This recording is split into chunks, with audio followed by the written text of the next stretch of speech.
If you had asked me 8, 9, 10 years ago, I probably would have said that extremists on both sides are the problem. I don't know how any conservative could possibly still hold that view after everything we've seen. As I referenced in the opening, we don't need to hear the lie that this is a both sides problem. Again, we're getting this from Republican politicians. We've heard this kind of pablum from dozens of them. The worst example is probably Senator James Lankford on CNN. Watch this.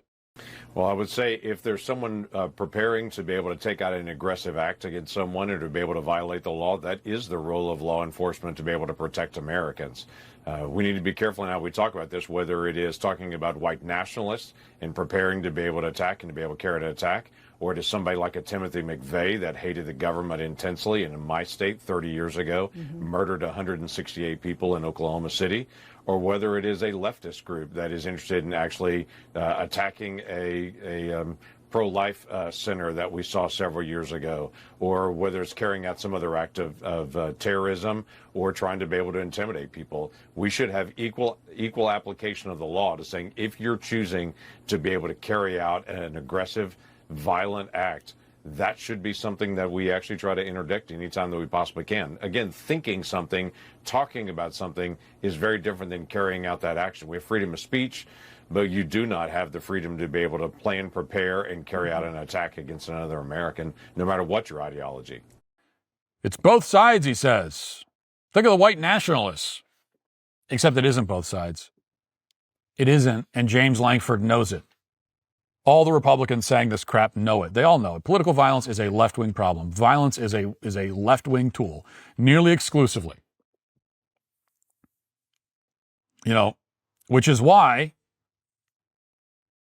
after Charlie was killed, for the last several days, there have been vigils, there have been memorials, there have been all kinds of events. People, none of them have turned violent. Not a single one. Not even close to violence. If there was any violence at any of them, it was the violence of the left-wing protesters who showed up, because these are the kinds of people who protest candlelight vigils. But it's the violence that they start. You notice that? Charlie Kirk was assassinated in front of our eyes. Many of us have seen this man bleed to death in front of our eyes, and yet no one boarded up a single window. Does anyone believe that it would be the same going the other way? I mean, if it was somebody on the left of Charlie's, influence and status for them, which granted, when it comes to like their commentators and so on, there isn't anyone like Charlie Kirk for them, not anything close. I saw somebody on some leftist on X said that it was responding to this idea that, well, if it happened on the left, you have to board up the windows. And they said, oh, come on, do you really believe that if Hassan Piker was killed, that there would be riots in the street? And the answer is probably still, yeah, maybe. But then also maybe not, because no one knows who the hell he is, and he doesn't mean anything. He has no influence. Like, these are people, zero influence on the culture in the mainstream. Although he may still have, it certainly does have influence in the sort of deranged fever swamps, the radicalizing deranged fever swamps. So he does have influence there. But in the mainstream, none. And this is just someone who just doesn't matter at all. So that's not the comparison. The comparison is more like, if Alexandria Ocasio-Cortez was assassinated, something like that. Now, if that were to happen, does anyone doubt that there would be mass rioting in almost every major city in America? Does anyone doubt that? If that were to happen, God forbid, the very first thing that every business owner would do at every major American city is start boarding up their windows. And they probably wouldn't get them boarded up soon enough before the rioting started, and we all know it. And, we've been through the list. BLM, Antifa, church shootings, Tesla, pro-life centers on fire, political assassinations, on and on and on. It's not both sides. I used to see it differently. If you had asked me 8, 9, 10 years ago, I probably would have said that extremists on both sides are the problem and they're equally bad. If you can imagine me saying something like that now, I know it's hard, but I did a long time ago, years ago. I don't know how any conservative could possibly still hold that view after everything we've seen. Not just this past week, although that has been revelatory, but everything we've experienced, especially since 2020, in this decade alone. No, extremists on the left are way worse. Way, way worse.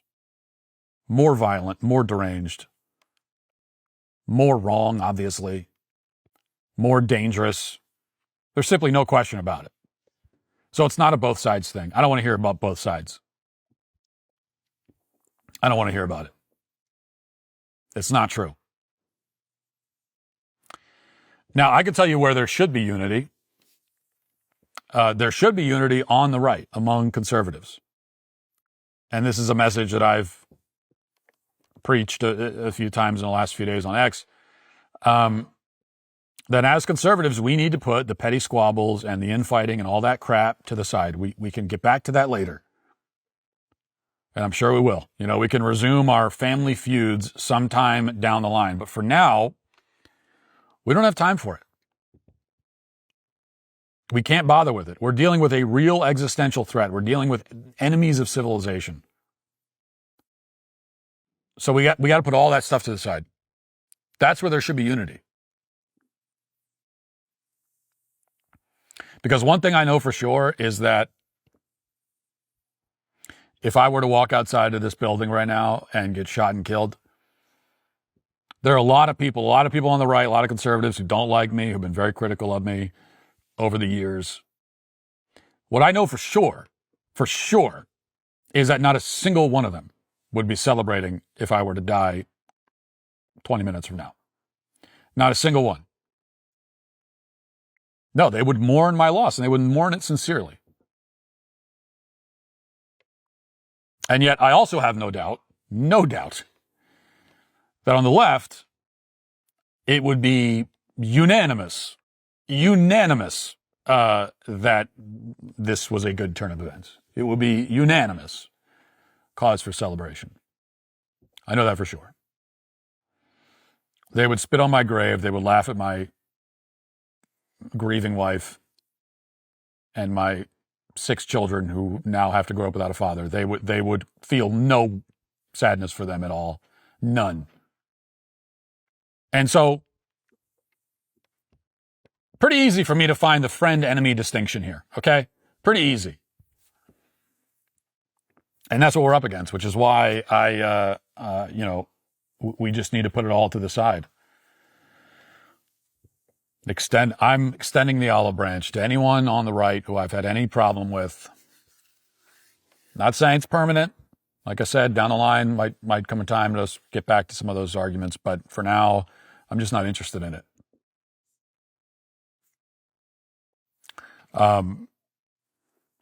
Unless you're a politician. Now, I reserve the right to criticize politicians at any point. We have to be able to do that. Although even there, I'll do it on a case-by-case basis as needed. But generally speaking, we need unity among conservatives. Now, there are some people who've already turned down this invitation. James Lindsay, for example, when I tweeted this a couple days ago, he told me no thanks. Doesn't want to unite. Doesn't want to stop attacking people on the right. Which even after Charlie was assassinated, that's all he's been doing. Just still going after. Still. That is like, not saying anything about the people who would actually be pissing on his grave if he were killed. No problem with them. It's just going after the right. And that's fine too, if that's how you feel. It's like, fine.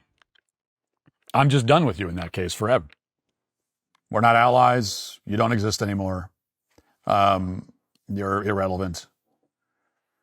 If even now, in the face of all this, after one of our most important leaders has been shot and killed on stage in front of us by a deranged LGBT militant, if even now you still have an appetite to spend your time punching right, then I have nothing else to say to you or about you.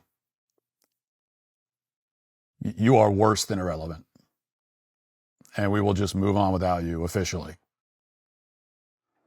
And that's fine. And that's fine also.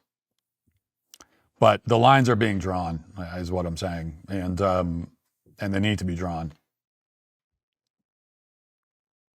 because we don't have time. We don't have time for this. We don't have time for the people that are on, the people that have made a brand among conservatives for just only ever now criticizing conservatives, just constantly nitpicking. I don't like the way you phrased that. I don't know about that. That's a little too far. We got no time for you people. Cut it out. Okay, this is a spiritual war. This is good versus evil. These people want you dead. So cut that shit out and get serious. Now's the time. Or just be left in the dust. And we'll go on and have this fight without you. And you can just watch from the sidelines like a pathetic, impotent weakling. And if that's your choice, then that's your choice. But the time for choosing is right now for everybody. If you'd like to see what else I have to say, you can access my full show by going to dailywire.com or by going to the Matt Walsh Show Twitter page. Hope to see you there. Godspeed.